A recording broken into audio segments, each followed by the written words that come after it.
Hello दोस्तों, मैं doctor Dharmendra Kumar Sinha, visiting professor and psychologist.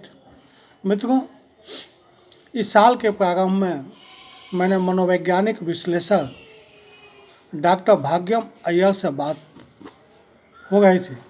बातों बातों में उन्होंने कहा, बीता साल सेहत के नाम रहा, नया साल जिंदगी के नाम रहेगा। लेकिन जब साल प्रारंभ हुआ तो हम देख रहे हैं कि 21 और 22 में कोई खास अंतर नहीं है। लेकिन फिर भी इस बात को थोड़ा गहराई से समझने की ज़रूरत है कि ज़िंदगी का वास्तविक अर्थ क्या है। मित्रों, ज़िंदगी में आशा निराशा तो आते रहते हैं, लेकिन ज़िंदगी का मुख्य लक्ष्य आशावादिता, पॉजिटिविटी ही है। इस बात को तफसील से सोशल मीडिया इन्फ्लुएंसर एवं एकेडमिशियन डेविड ए पेटरसन अपने ब्लॉग में कुछ इस तरह से बताते हैं। आज हम जहाँ खड़े हैं वहाँ हम अतीत से बहुत कुछ आगे लेकर नहीं जाएंगे। पिछले 2 सालों में हमारी सोच बदली है। हम लोग अब ज़िंदगी को हल्के में नहीं लेते। उन्होंने हर क्षण की कीमत पता है। ऐसे में आप अपने लिए ऐसी ज़िंदगी चुनना चाहेंगे जहाँ कविता हो, सुंदरता हो, अच्छी सोच हो, सहृदय भावनाएं हो। मित्रों, कुछ नया सीखें। How to learn the universe किताब के लेखक स्टीवन क्लीन कहते हैं, ज़िंदगी के आगे बढ़ते रहने के लिए ज़रूरी है कि आप भी आगे बढ़ते रहने के लिए अपने आप को नदी की तरह बहने दें। ब्रह्मांड की तरफ बढ़ने के लिए ज़रूरी है कि अपने आप को उसके लिए तैयार रखें। अगर आप अपनी सोच को खुला रखेंगे, अपने आप को बंद सोच से आज़ाद रखेंगे, तो निश्चित ही जो दिन आप जी रहे हैं वो बेहतर तरीके से जी पाएंगे। इसके लिए कुछ नया सीखना पड़े, इल्म हासिल करना पड़े, तो अपने आप को तैयार रखें। नया सीखेंगे तभी नए माहौल के लिए तैयार हो पाएंगे। स्टीफन क्लीन अपनी किताब लिखते समय अपने अनुभवों का जिक्र करते हुए लिखा है, दुनिया भर में अधिकांश लोग ज़िंदगी की फिलॉसफी से इत्तेफाक नहीं रखते। जब तक उनके साथ कोई घटना नहीं होती वो निर्लिप्त ज़िंदगी जीते हैं। सामाजिक घटनाएं अक्सर एक बड़े समूह को साथ लेकर आती है। वे एक साथ मिलकर ज़िंदगी में आगे बढ़ने और राह बनाने की जद्दोजहद करते हैं। ओशो कहते थे, जब आप अनजान लोगों के साथ मिलकर खुश होने लगें, उनके साथ अपने सुख बांटने लगें, नाचने गाने लगें, तो सही मायने में आप ज़िंदगी का उत्सव मनाने लगे हैं। ज़िंदगी हर पल उत्सव मनाती है, मौसमों के रूप में, घटनाओं के रूप में। हर कहीं आपको देखना है, आपको वहाँ किस तरह शामिल होना है। मित्रों, ज़िंदगी से मोहब्बत कीजिए। एक बात कहने में तो आसान है, करने में मुश्किल है।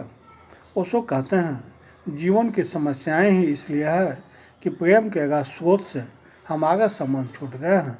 अपने आप को प्रेम करने के लिए पहले स्वयं को जानना होगा। अगर आप कल की चिंता में थे और आने वाला कल पहाड़ सा लग रहा है, तो जाहिर है आप आज से जूझ ही नहीं पाएंगे। डॉक्टर भाग्यम के अनुसार हम जीवन की आपाधापी में यह भूल गए थे कि असली जीवन तो क्षण में जीना है। जीवन का मूल और गति तेज नहीं है और समय के साथ ही बहती है। अपने जीवन काल में हमने पहली बार महामारी को इतने करीब से देखा है। इस अनिश्चितता की वजह से हमें यह सोचने का भी वक्त मिला, आखिर हम जिंदगी से क्या चाहते हैं।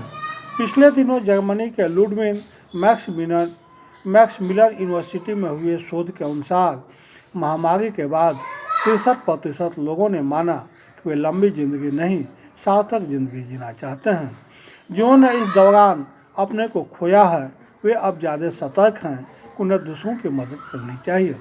मित्रों, किस तरह से इस साल कोरोना महामारी के बावजूद भी इसको हम खुशगवार बना सकें और इसके साथ ताल बिठा सकें, इसके लिए मैं चंद थॉट आप लोगों से शेयर करने जा रहा हूँ। मित्रों, सबसे पहले तो अपने आप को स्वस्थ रहने का वादा करें और सेहतमंद होने के साथ साथ खुश रहने का भी वादा करें। मित्रों, जितना कैरियर में आगे बढ़ना जरूरी है उतना ही सेहत और मानसिक शांति और खुशी भी जरूरी है। दूसरा, अपने साथ वालों का भी ख्याल रखें, उनका भी साथ दें।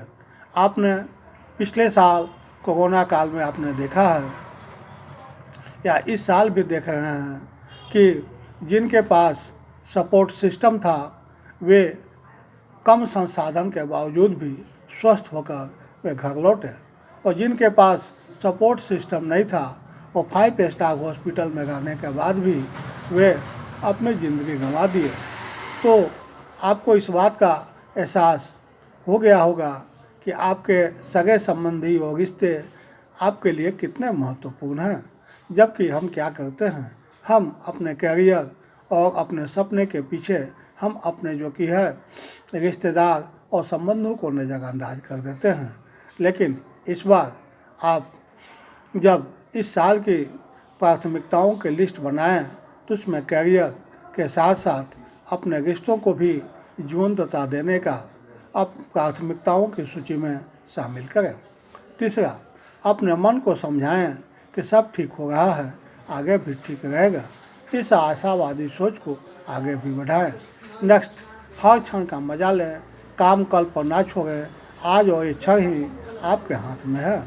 मित्रों, मैं उम्मीद करता हूँ कि यदि आप उपरोक्त टिप्स को अपने ज़िंदगी में इस्तेमाल करेंगे तो निश्चित रूप से जिस तरह से पिछले साल आपने कोरोना के डेल्टा वेरिएंट को पराजित किया था, इस साल भी आप ओमिक्रॉन वेरिएंट को पराजित करेंगे और आप अपने जीवन में कामयाब होंगे और अपने साथ साथ अपने सगे संबंधी रिश्तेदारों को भी तन मन धन से सहयोग करेंगे। मित्रों, मेरे इस वीडियो को ज़्यादा से ज़्यादा लाइक शेयर और सब्सक्राइब करें, क्योंकि आज के समय में इसकी प्रासंगिकता सबसे ज़्यादा है। अंत में आप मेरे वीडियो को देख रहे हैं, समय दिए इसके लिए so many thanks to you.